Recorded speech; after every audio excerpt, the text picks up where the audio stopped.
Добрый день, друзья! Добро пожаловать на мой канал! Сегодня готовим торт опера, но не классическую его версию, а мою импровизацию. Кстати, классический рецепт торта опера уже есть на канале. Это невероятно вкусный торт. Если вы его не пробовали, обязательно вам настоятельно рекомендую его попробовать. В классической опере есть два основных вкусовых акцента. Это горький шоколад и кофе. Сегодня же в моей новой опере будут немножко другие вкусовые акценты. Это малина, это белый шоколад и это фундук. И, кстати, этот рецепт посвящается всем, кто обычно пишет в комментариях, что вот надоели эти уже простые однообразные торты, эти медовики, хочется чего-нибудь посложнее, поинтереснее.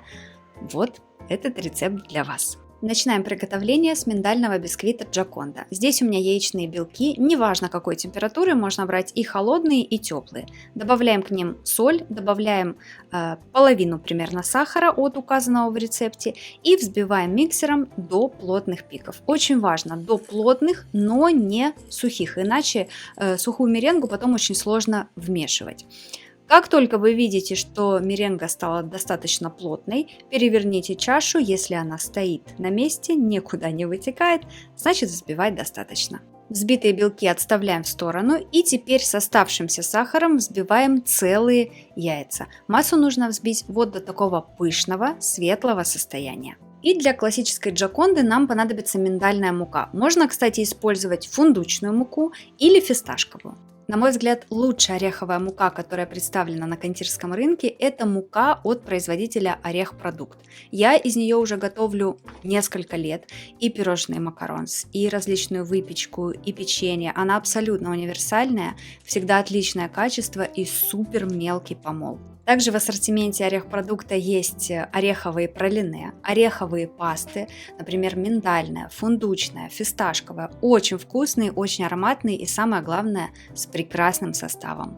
И еще недавно в ассортименте компании появились фруктовые и ягодные пюре, так необходимые нам, кондитерам, для приготовления вкусных начинок для наших тортиков. Современное и автоматизированное производство компании Орех-продукт находится примерно в 70 километрах от Москвы. Для изготовления высококачественной продукции используется самое лучшее сырье. Например, для приготовления пюре это всегда самые спелые и ароматные ягоды и фрукты. Ну и плюс это наш отечественный производитель, который уже много лет находится на рынке и в современное время может гарантировать не только качественную продукцию, но и приятные цены. Приобрести продукцию компании Орех-продукт вы можете на маркетплейсах, в кондитерских магазинах вашего города. Ссылочки я оставлю в описании под видео. Ну а мы возвращаемся к приготовлению бисквита Джоконда. К миндальной муке я добавляю пшеничную муку и перемешиваю с помощью венчика до однородности. Миндальную муку я никогда заранее не просеиваю, потому что это довольно трудоемкий процесс. И так как моя мука хорошего качества и мелкого помола, ее просто достаточно перемешать венчиком, чтобы разбить мелкие комочки, которые образуются во время хранения. Далее.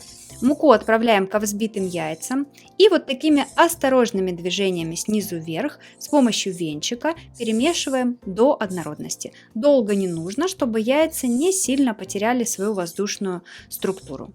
Далее в 2-3 приема добавляем взбитые белки и вмешиваем силиконовой лопаткой, либо очень осторожно венчиком. Далее в тесто необходимо добавить растопленное сливочное масло. Удобнее это сделать следующим способом.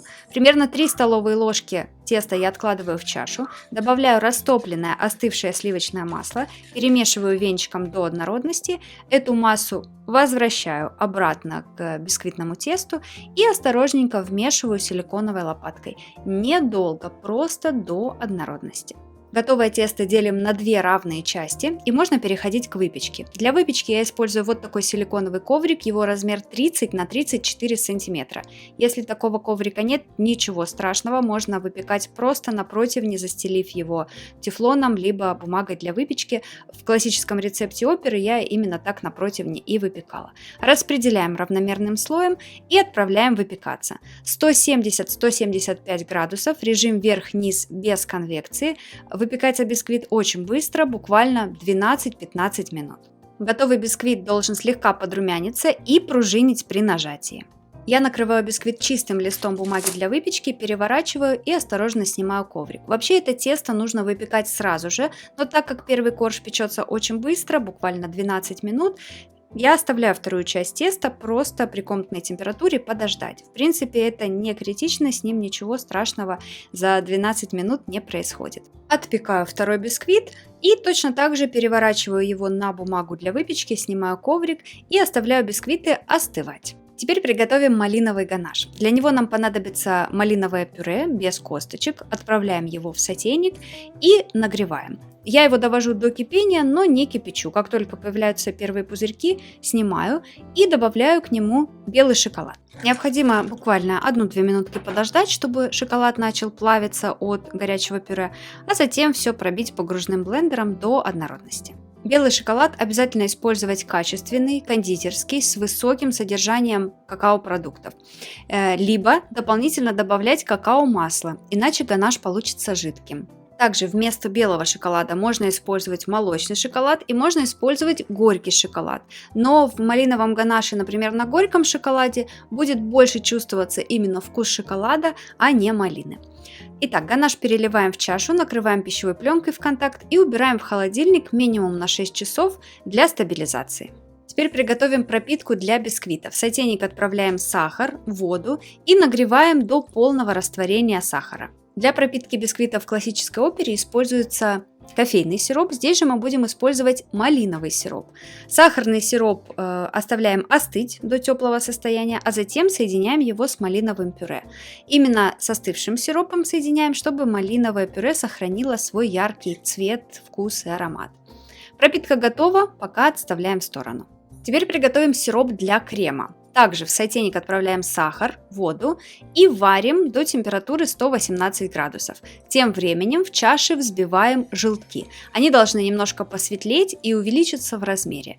И когда сироп достиг нужной температуры 118 градусов, снимаем его с огня и тонкой струйкой, активно взбивая, на высокой скорости вливаем. Старайтесь, чтобы сироп не попадал на лопасти венчика. Когда влили весь сироп, продолжаем взбивать на максимальной скорости миксера еще 4-5 минут. По мере взбивания, по мере остывания масса будет светлеть и увеличиваться в объеме. И теперь нужно подождать, чтобы масса остыла до комнатной температуры, потому что мы ее будем соединять с размягченным сливочным маслом. Можно поставить в емкость, наполненную холодной водой, чтобы быстрее шел процесс охлаждения. Можно просто оставить при комнатной температуре. И когда масса остыла до 21 градуса, взбиваем ее еще 1 минутку примерно и начинаем небольшими порциями, буквально по 2 кусочка, добавлять сливочное масло. Оно также должно иметь температуру 21 градус. Это оптимальная температура для взбивания сливочного масла. Небольшими порциями добавляем и хорошенечко взбиваем каждый раз. По мере взбивания крем станет вот таким густым и плотным. Затем добавляем фундучную пасту. И еще раз все хорошо взбиваем до однородности. По классике здесь можно использовать фисташковую пасту. Малина очень хорошо сочетается с фисташкой, но это уже такое достаточно избитое сочетание, поэтому я решила что-нибудь новенькое. Кстати, малина с фундуком тоже прекрасно сочетается. Крем готов. Возвращаемся к остывшему бисквиту. Из бумаги для выпечки я вырезала прямоугольник. Размер его должен быть таким, чтобы из 2 бисквитов у нас получилось в итоге 3 коржа для торта. Срезаем неровные боковушки. Их сразу же можно отправить на дегустацию тем, кто ждет не дождется тортик. Первый бисквит готов. С обратной стороны его необходимо смазать шоколадом. Для классической оперы используется горький шоколад, но здесь, чтобы продолжить всю вот эту ягодную тему, я использую шоколад Руби. Можно также использовать и белый, и молочный, и горький шоколад. Кстати, горький шоколад с малиной тоже прекрасно сочетается. Наносим шоколад тоненьким слоем и убираем пока бисквит в холодильник, чтобы шоколад застыл. И теперь 2 кусочка, которые остались от 2 коржей, соединяем их вместе, плотненько друг к другу, и из них вырезаем 3-й корж нужного нам размера. Все готово, можем переходить к сборке торта. Достаем корж с шоколадом из холодильника и перекладываем его на дощечку, застеленную бумагой для выпечки. Дощечка подходящего размера, чтобы потом удобно было перемещать все это в холодильник. Корж обильно пропитываем 1/3 от малинового сиропа. Малиновый сироп более густой, чем обычный кофейный, поэтому ему нужно чуть дольше времени, чтобы впитываться в бисквит. Поэтому наносим и оставляем на пару минуток, чтобы корж хорошенечко пропитался. Следующий этап. Наносим масляно-фундучный крем и распределяем с помощью палетки равномерным слоем. Старайтесь, чтобы толщина слоя по всей поверхности была максимально одинаковая.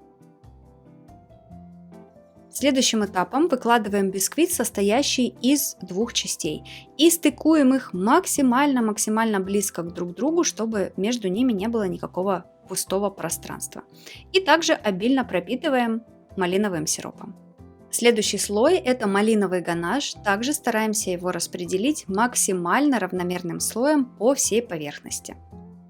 Накрываем третьим бисквитом и бисквит также пропитываем. И сверху выкладываем вторую половину фундучного крема. Здесь все необходимо распределить максимально ровненько. Я использую широкий шпатель, потому что здесь поверхность нужна практически идеальная, потому что сверху будем покрывать все это дело ганашем. Убираем тортик в холодильник на пару часов для стабилизации. Ганаш для покрытия я готовлю на основе жирных сливок и опять-таки шоколада Руби, чтобы уже продолжить всю эту ягодно-малиновую розовую тему. Но здесь также подойдет прекрасно ганаш на горьком шоколаде, как для классической оперы. С белым шоколадом, с Руби, с молочным шоколадом вкус получается более сладкий. Горький же шоколад, он немножечко так все оттенит. И хорошо охлажденный торт покрываю ганашем. Вот только я его пробила блендером и сразу же покрываю, не жду его охлаждения, чтобы ганаш лег тонким слоем. Все лишнее смахиваю палеточкой. Кстати, ганаш я немножечко подкрасила, потому что на Руби ганаш получается такой чуть более бледный. Еще раз ненадолго ставлю торт в холодильник, чтобы ганаш схватился. И затем остатки ганаша я перелила в корнетик и делаю вот такую хаотичную такую паутинку на поверхности. Такой своеобразный декор.